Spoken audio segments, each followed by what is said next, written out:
जय हिंद दोस्तों। आज हम लोग देखेंगे यूपी बोर्ड क्लास 10th 2024 के एग्ज़ाम के बारे में। वो जो कि हिंदी में जो पर्यायवाची होती है, वो पर्यायवाची को हम लोग देखेंगे कि जो एग्ज़ाम में पूछे गए पर्यायवाची हैं, जो प्रीवियस ईयर के पेपर में आए हैं, वही पर्यायवाची को हम लोग देखेंगे, जो कि इस बार भी पूछे जा सकते हैं।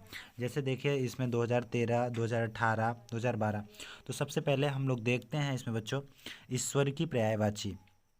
तो ईश्वर की जो पर्यायवाची होगी बच्चों, जैसे ईश हो जाएगी, फिर उसके बाद परमात्मा हो जाएगा, फिर परमेश्वर हो जाएगा, फिर उसके बाद प्रभु, भगवान, जगदीश।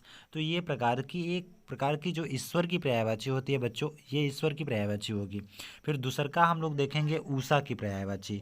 तो उषा का जो पर्यायवाची होता है वो प्रभात होता है, सवेरा होता है, अरुणोदय होता है, निशांत पर्यायवाची होती है इसकी। तो उसके बाद हम लोग देखेंगे उदार। देखो बच्चों, उदार जो होता है इसको जल्दी पूछा नहीं जाता है। जो उदार होगा बच्चों, ये जल्दी पूछा नहीं जाता है, तो इसको हम लोग मानकर चलिए कि इसको हटा देते हैं। तो उदार जो पर्यायवाची होगी, इसे हम लोग पूछते नहीं हैं, तो इसको हटा। जो हम लोग को एग्ज़ाम में बहुत कंफर्म लगेगा कि हाँ ये एग्ज़ाम में पूछा जा सकता है, तो उसी को हम लोग सॉल्व करेंगे। तो देखो बच्चों, फिर उत्पन्न आया है। उत्पन्न भी उतना नहीं पूछा जाता, उन्नति भी नहीं पूछा जाता। हाँ, उद्देश्य को देखना होगा। उद्देश्य का पर्यायवाची जो क्या होता है, अभिप्राय होता है, आशय होता है, लक्ष्य होता है, ध्येय होता है, इष्ट होता है और तात्पर्य होता है। मतलब आपका किसी चीज़ में आपका उद्देश्य क्या है। जब उद्देश्य देगा तो आप ध्यान में रखिएगा कि उद्देश्य मतलब होता है आशय करना, लक्ष्य, ध्येय, जो हमारा ध्येय क्या है, इष्ट क्या है, मेरे तात्पर्य क्या होते हैं, ये सभी। उसके बाद आप देख रहे होंगे उद्यान का भी पूछा गया। उद्यान का भी 2012 और 2013 में पूछे गए, और ये इस बार हो सकता है कि उद्यान से भी क्वेश्चन बने। 2024 में उद्यान के भी क्वेश्चंस बन सकते हैं। तो यहाँ पर हम लोग उद्यान में देख रहे हैं उपवन, फिर उसके बाद कुसुमाकर, फिर उसके बाद बगीचा, उसके बाद बाग, उसके बाद वाटिका। तो उद्यान का क्या होता है आप देखेंगे, बाग, बगीचा, उसके बाद वाटिका जो होती है, जैसे वाटिका, अशोक वाटिका होती है। तो ये सब प्रकार से ये उद्यान की पर्यायवाची हो जाएंगी। फिर उसके बाद बच्चों हम लोग देखते हैं कोयल की पर्यायवाची। 2013, 2018 दोनों में पूछी गई थी। तो कोयल की पर्यायवाची क्या है बच्चों, पिक है, कोकल है, उसके बाद परमृत्य है, उसके बाद वसंत दूत है। तो एक प्रकार से ये कोयल की पर्यायवाची हो गई। उसके बाद बच्चों हम लोग देखते हैं किरण की पर्यायवाची। तो किरण की पर्यायवाची क्या होती है, मरीचि होती है। क्या होती है, मरीचि होती है। फिर उसके बाद मुखुर होता है, कर होता है, रश्मि होता है, अंश होता है। ये एक प्रकार से किरण की पर्यायवाची हो गई। तो यहाँ तक आप बच्चों किरण की पर्यायवाची जो होगी वो देख लिए हैं। फिर उसके बाद आगे हम लोग देखते हैं इसमें से और कौन सी पर्यायवाची किसकी है। तो सबसे पहले इसमें दिया है कमल। देखिए, कमल को तो आपको याद करके ही रखना है, क्योंकि आपके जो रोज होते हैं, जो कमल है ये बहुत इंपॉर्टेंट सा है। तो कमल देखो 11, 12, 13, 14, 15, 16, 17, 18 सब। और ये मान लो कि इस बार 2024 में कमल तो पक्का पूछेगा, ये हर हाल में पूछेगा। इसे आप इम्पोर्टेंट लगा लीजिए। क्या लगा लीजिए, इम्पोर्टेंट्स। तो इम्पोर्टेंट्स लगा लीजिए। तो कमल को हम लोग देखते हैं सतजल होता है, फिर उसके बाद पुंडकरिक होता है, फिर उसके बाद उत्प्लव होता है, वॉरिज होते हैं। ठीक है, फिर उसके बाद कोकनंद होता है, उसके बाद होता है सरिजिस, पदम, नलीन, न लीन होता है, राजीव होता है, सरोवर होता है, पंकज होता है, अरविंद हो जाएगा, अंबुज हो जाएगा, जलज हो जाएगा, सरोवर हो जाएगा, कुंजज हो जाएगा, नीरज हो जाएगा। ये एक प्रकार से इनकी पर्यायवाची हो जाती है बच्चों। अब हम लोग बच्चों देखते हैं इसमें अहंकार की पर्यायवाची। और अहंकार भी बहुत ज़्यादा पूछा जाता है बच्चों।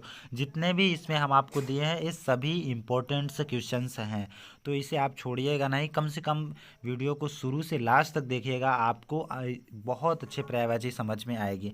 तो बच्चों जो अहंकार इसमें दिया है, वो अहंकार को हम लोग देखते हैं। तो अहंकार का जो होता है वो अभिमान हो जाएगा। क्या हो जाएगा बच्चों, इसमें अहंकार का अभिमान हो जाएगा। फिर उसके बाद हम लोग देखेंगे अभिमान हो गया, गर्व हो गया, घमंड हो गया, मद हो गया, दर्प हो गया, ये एक प्रकार से किसकी पर्यायवाची हो जाएगी बच्चों? एक प्रकार से ये अभिमान की पर्यायवाची हो जाएगी। फिर उसके बाद बच्चों हम लोग देखते हैं आकाश। आकाश को आपको याद करके नहीं, एकदम शुरू करके रोज देख कर जाना है कि जब जाने लगना एग्ज़ाम देने तो एग्ज़ाम के पहले आकाश को ज़रूर देख लेना और आँख को देख लेना। जो जो मैं इंपॉर्टेंट से बताऊंगा उसे आप नोट करके लीजिएगा, आपको देख कर जाना है, पक्का आपको मिलेगा वहाँ पर। आकाश की पर्यायवाची अंतरिक्ष हो जाएगी बच्चों, अंबर हो जाएगा, आसमान, आसमान हो जाएगा, व्योम हो जाएगा, नभ हो जाएगा, गगन। एक प्रकार से ये आकाश की पर्यायवाची होगी और ये वेरी वेरी इंपॉर्टेंट होगा बच्चों। ठीक है, फिर उसके बाद हम लोग बच्चों देखते हैं, अब हम लोग देखेंगे आँख की पर्यायवाची। आँख देखिए 2011, फिर उसके बाद 12, 14, 16 में पूछा गया। तो जो आँख की पर्यायवाची होती है बच्चों वो दृंग हो जाएगी, दृग हो जाएगी, लोचन हो जाएगा, चक्षु हो जाएगा, अच्छी हो जाएगा, नेत्र हो जाएगा और बच्चों नयन हो जाएगा। ठीक है, फिर उसके बाद हम लोग आगे देखते हैं बच्चों आनंद। आनंद का पर्यायवाची क्या होता है? आनंद मतलब खुशहाली होता है, उल्लास होता है, हर्ष होता है, फिर उसके बाद प्रसन्नता होती है। तो ये कम पूछता है, तब भी हम लोग थोड़ा बहुत देख लेंगे, पर आम को छोड़कर नहीं जाना है। आम भी बहुत इम्पोर्टेंट क्वेश्चंस है, ये भी बहुत इम्पोर्टेंट है बच्चों। ठीक है, तो आम का आम्र हो जाएगा, रसाल हो जाएगा, अहकार हो जाएगा और अमृत फल हो जाएगा बच्चों। यहाँ तक आपको समझ में आ गया होगा। अब हम लोग देखते हैं इच्छा की, आभूषण को नहीं, हम लोग इच्छा को देखते हैं। इच्छा की पर्यायवाची जो होती है बच्चों, वो होती है आपकी अभिलाषा, चाह, मनोरथ, कामना, आकांक्षा। ये एक प्रकार की इच्छा की क्या हो जाती है बच्चों? पर्यायवाची हो जाती है। फिर उसके आगे हम लोग देखते हैं इंद्र को। अब बच्चों इंद्र जो होता है बहुत इंपॉर्टेंट क्वेश्चंस हैं। इंद्र को इसको तो हमको याद करके ही रखना पड़ेगा बच्चों, इंद्र को। फिर उसके बाद हम लोग इंद्र को देखें, 11, 15, 17, 18 में पूछा है। इंद्र का जो भी पर्यायवाची होती है बच्चों, जैसे देवेंद्र हो गई, सुरेंद्र हो गया, सुरपति हो गया, फिर उसके बाद पुरंदर हो गई, देवराज हो गया और उसके बाद सिचिपति हो गया, सचिपति हो गया। ये एक प्रकार से इंद्र की पर्यायवाची हो जाती है बच्चों। अब यहाँ तक हम लोग देखें कि इंद्र तक पर्यायवाची को देखते हैं। फिर अब बच्चों देखेंगे हम लोग अमृत की पर्यायवाची। तो अमृत की पर्यायवाची सबसे पहले इसमें कितना दिया, देखो अमृत की जो पर्यायवाची है बच्चों ये भी बहुत इंपॉर्टेंट है। ये भी आप गोला कर लीजिए, ये भी आप गोला कर लीजिए, क्योंकि ये वेरी वेरी इंपॉर्टेंट क्वेश्चंस हैं। जैसे इसमें अमृत की पर्यायवाची सिर्फ 4 ही होती है यार, अमिमय, सुधा, पीयूष, अमी होती है। ये एक प्रकार से अमित की पर्यायवाची हो जाएगी। अतिथि की भी याद कर लेना। अब अतिथि, अतिथि की भी याद रहेगा तो क्या हो जाएगा? अतिथि की बच्चों क्या हो जाता है? तो अतिथि की जो होती है वो अभ्यागत हो जाती है, मेहमान हो जाता है, बावना हो जाता है और आगंतुक हो जाता है। ठीक है, ये एक प्रकार से अतिथि की पर्यायवाची होती है। फिर हम लोग देखेंगे असुर की पर्यायवाची। असुर जो होते हैं जैसे वो दानव हो गए, राक्षस हो गए, निशाचर हो गया, उसके बाद रजनीचर हो गया, उसके बाद अभी इसको हम लोग देखे ही नहीं तो देख लेते हैं धनुचर। ये सारे चीज़ बच्चों, ये भी असुर भी बहुत इंपॉर्टेंट क्वेश्चंस हैं, इसको भी हम लोग मद्देनज़र रखते हुए सभी क्वेश्चन को हम बच्चों देखेंगे। तो यहाँ तक आप देख लिए होंगे बच्चों। फिर आगे हम लोग चलते हैं जो भी क्वेश्चन से हैं। फिर इसमें कहा है बच्चों अग्नि, ये तो और भी इम्पोर्टेंट है, ये आग लगाने वाला चीज़ है जो एग्ज़ाम में बहुत आग लगाता है और बच्चों को बहुत कन्फ्यूज़न से भी पैदा करता है।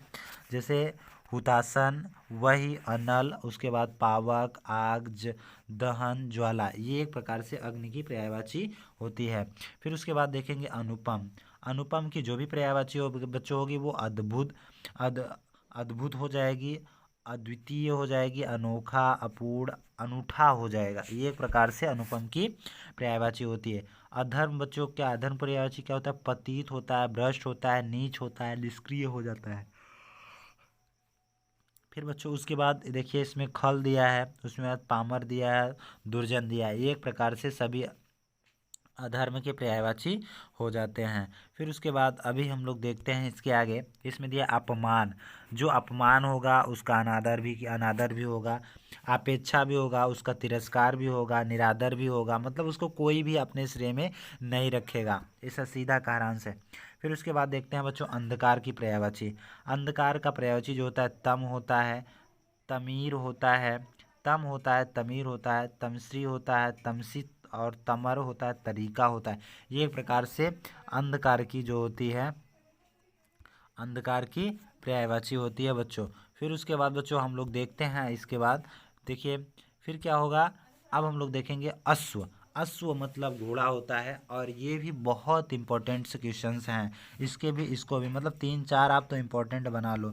जैसे आकाश को, इंद्र को, ठीक है, अश्व को बनाना है। फिर उसके बाद अमृत को भी बहुत इंपॉर्टेंट से बनाने हैं। तो ये एक प्रकार से सभी इंपॉर्टेंट से बेस में है। फिर हम लोग देखते हैं अब अश्व का। अश्व मतलब होता है घोड़ा मित्र। उसके बाद वाहन होता है होता है, बाजी होता है, घोटक होता है, और सैंधा होता है, और तुरंग होता है। ये एक प्रकार से बच्चों यूपी बोर्ड के क्लास 10th के और 12th में भी बहुत ज़्यादा क्वेश्चन ये इसमें से पूछे जाते हैं। तो बच्चों अब हम लोग मिलते हैं नेक्स्ट वीडियो में। यदि बच्चों वीडियो आपको अच्छी लगी होगी, लाइक और सब्सक्राइब जरूर करिएगा। और आपको मॉडल्स पेपर इसी चैनल्स पे बहुत अच्छे से आपको 20 नंबर कराया जाएगा।